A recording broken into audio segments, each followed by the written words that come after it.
we will discuss another important topic that is related to scientific programming language. इससे पहले हमने computational physics के ऊपर 3 से 4 लेक्चर पहले अपलोड कर चुके हैं। इसके अंदर हम स्टिमुलेशन, कंप्यूटेशनल प्रॉब्लम, साइंटिफिक और उसके बाद logarithm, control structure, flow chart को हम डिटेल के साथ डिस्कस कर चुके हैं। अब हम प्रोग्रामिंग लैंग्वेज के बारे में बताएंगे कि कितनी तरह की होती है।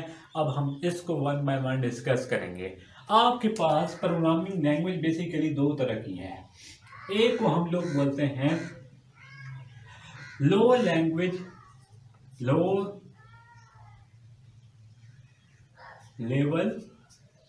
लैंग्वेज। प्रोग्रामिंग लैंग्वेज हमारे पास 2 तरह की होती है। एक होती है लो लेवल लैंग्वेज। कितनी तरह की होती है? एक होती है लो लेवल लैंग्वेज और दूसरी जो आपके पास होती है वो होती है high level language. High level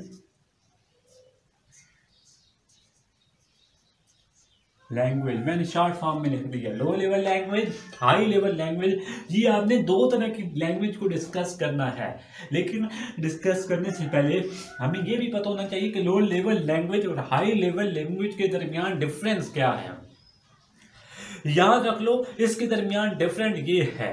different पहला ये होता है कि ये क्या होता है लो लेवल लैंग्वेज। आप खुद अपनी नोटबुक पे लिखिएगा कि लो लेवल लैंग्वेज होती है नियर टू कंप्यूटर हार्डवेयर। ये लो लेवल लैंग्वेज जो है कंप्यूटर हार्डवेयर के करीब होती है।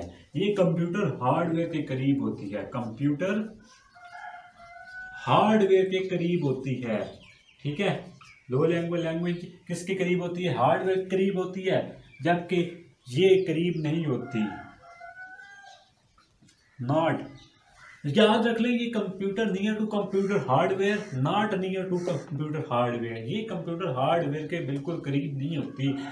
ठीक है, मैंने शॉर्ट फॉर्म में लिख दी है। उसके बाद आपको ये याद होना चाहिए कि ये डिफिकल्ट फॉर ह्यूमन बीइंग। ये डिफिकल्ट होती है किसके लिए? Difficult for human. ये इंसानों को इसको समझना बहुत मुश्किल हो जाता है। ये ईजी होती है एज कंपेयर टू दिस। याद रख ले, इसके अंदर हम मुश्किलात होती हैं समझने में, जबकि इसको हम हाई लेवल लैंग्वेज को आम सा बंदा भी समझ सकता है अगर थोड़ा सा इंटरेस्ट इसके अंदर हो। ठीक हो गया। इसके अंदर लो लेवल लैंग्वेज के अंदर वही बंदा यूज़ कर सकता है जिसके पास कंप्यूटर हार्डवेयर का बहुत ज़्यादा डीप नॉलेज हो। वही बंदा सिर्फ लो लेवल लैंग्वेज को यूज़ कर सकता है, जबकि हाई लेवल लैंग्वेज को हर बंदा यूज़ कर सकता है। अलबत्ता कि उसके पास हार्डवेयर का इल्म भी ना हो, बट वो यूज़ कर सकता है अगर उसके पास इंटरेस्ट है तो। Everything with interest. ठीक है, तो ये चीज़ थी लो लेवल और हाई लेवल लैंग्वेज के बारे में मैंने बताई। और लो लेवल लैंग्वेज के अंदर एक चीज़ आती है मशीन लैंग्वेज। लो लेवल के अंदर कौन सी आती है? एक आती है मशीन लैंग्वेज और एक आती है असेंबली। ठीक है, कौन कौन सी आती है? एक आती है मशीन लैंग्वेज और एक आती है असेंबली लैंग्वेज। याद रख लो कि इसके अंदर मशीन लैंग्वेज के अंदर जो होता है ये किस फॉर्म में होता है? बाइनरी फॉर्म में होता है। ठीक है, ये इसका फर्स्ट पॉइंट है। बाइनरी फॉर्म क्या पता है आपको? बाइनरी फॉर्म का आपको पता है ना कि वो कौन सी फॉर्म है? 0 और 1 की फॉर्म को हम बाइनरी फॉर्म कहते हैं। 0 रिप्रेजेंट लो, 1 रिप्रेजेंट हाई। ठीक है, तो इसके अंदर अगर डाटा आपका 0 और 1 के अंदर होगा तब ये समझ पाएगा, अदरवाइज मशीन लैंग्वेज समझ नहीं पाती। जबकि इसके अंदर जो फॉर्म बनती है ये सिंबॉलिक फॉर्म में होता है। ये किस फॉर्म में? सिंबॉलिक। इसके अंदर जो हमारे पास चीज़ें आती हैं वो आती हैं सिंबॉलिक फॉर्म के अंदर। ठीक है, ये किसके अंदर आती हैं? सिंबॉलिक फॉर्म के अंदर। याद रख लो, एवरी कंप्यूटर है डिफरेंट मशीन लैंग्वेज। याद रख लो, हर कंप्यूटर की जो आती है डिफरेंट मशीन लैंग्वेज होती है। किसके अंदर? इसके अंदर। जबकि इसके अंदर सेम लैंग्वेज होती है।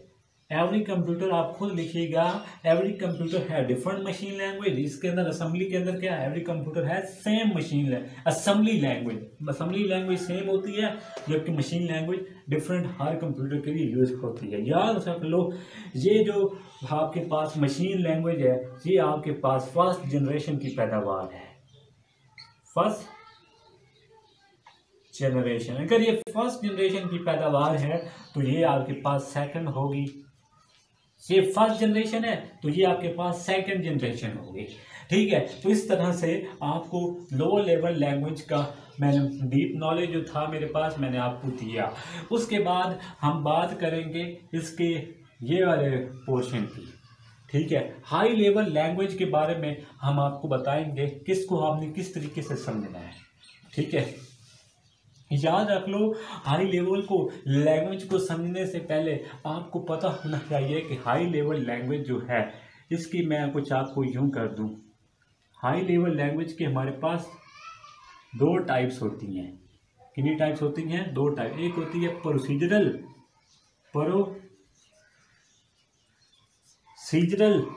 एक होती है प्रोसीजरल लैंग्वेज। खुद आपको पता होना चाहिए, लैंग्वेज अब मैं नहीं लिखूंगा। एक होती है प्रोसीजरल और एक होती है नॉन प्रोसीजरल। नॉन प्रोसीजरल, एक होती है प्रोसीजरल, एक होती है नॉन प्रोसीजरल। याद रख लो कि ये प्रोसीजरल जो है ये हमारे पास थर्ड जनरेशन की पैदावार है, थर्ड जनरेशन की है। ठीक है, प्रोसीजर कौन सी है? ये हमारे पास थर्ड जनरेशन है। तो नॉन प्रोसीजरल कौन सी होगी? तो ये तो फोर्थ होगी। अगर आपने इसको अब याद रखना है तो machine first, assembly second, procedural third, non procedural fourth. आपको ये बात पता चल गई है कि हमारे पास हाई लेवल लैंग्वेज कौन सी होती है, प्रोसीजरल कौन सी होती है। प्रोसीजरल हमारे पास बेसिक, कोबाल, पास्कल, फोर्ट्रान ये जो होती हैं ये हमारे पास क्या होती हैं? प्रोसीजरल। मैंने क्या कहा? पास्कल, कोबाल, फोर्ट्रान ये जो हमारे पास लैंग्वेजेस हैं ये हमारे पास प्रोसीजरल हैं। नॉन प्रोसीजरल कौन सी हैं? SQL, RPG ये हमारे पास प्रोसीजर है। याद रख लें कि इसको हम और ऑब्जेक्ट को हम ओरिएंट कैसे करते हैं। ऑब्जेक्ट जो इसके आए हैं ऑब्जेक्ट ओरिएंटेड, इनको हम ऑब्जेक्ट को कैसे ओरिएंटेड करते हैं उसके लिए हम क्या क्या यूज़ करते हैं। ऑब्जेक्ट अगर ओरिएंट करवाना है तो इसके लिए हम लोग 2 या 3 का यूज़ करते हैं। इसके अंदर वो कौन कौन सी लैंग्वेज है? वो C++ है, एक हम C++ यूज़ करते हैं।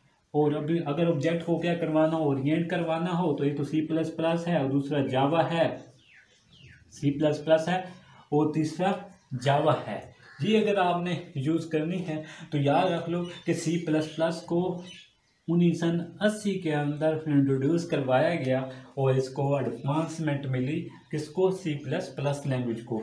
जावा को हम यूज़ करते हैं नेटवर्किंग के अंदर। इसको हम किसके अंदर यूज़ करते हैं? नेटवर्किंग के अंदर। जावा को हम किसके अंदर यूज़ करते हैं? नेटवर्किंग के अंदर। ये थी आपके पास हाई लेवल लैंग्वेज और लो लेवल लैंग्वेज जो कि मैंने आपको फुल डिटेल के साथ डिस्कस किया। वो आपको समझ आ गए होंगे। बहुत इंपॉर्टेंट टॉपिक हमने डिस्कस किए ये थे। This is all about scientific programming language. Hopefully इसको आपने एंजॉय किया होगा, आपको समझ भी आई होगी। अगर आपको ये समझ आ गया है तो लाइक और सब्सक्राइब करना मत भूलिएगा। Thank you very much for joining us.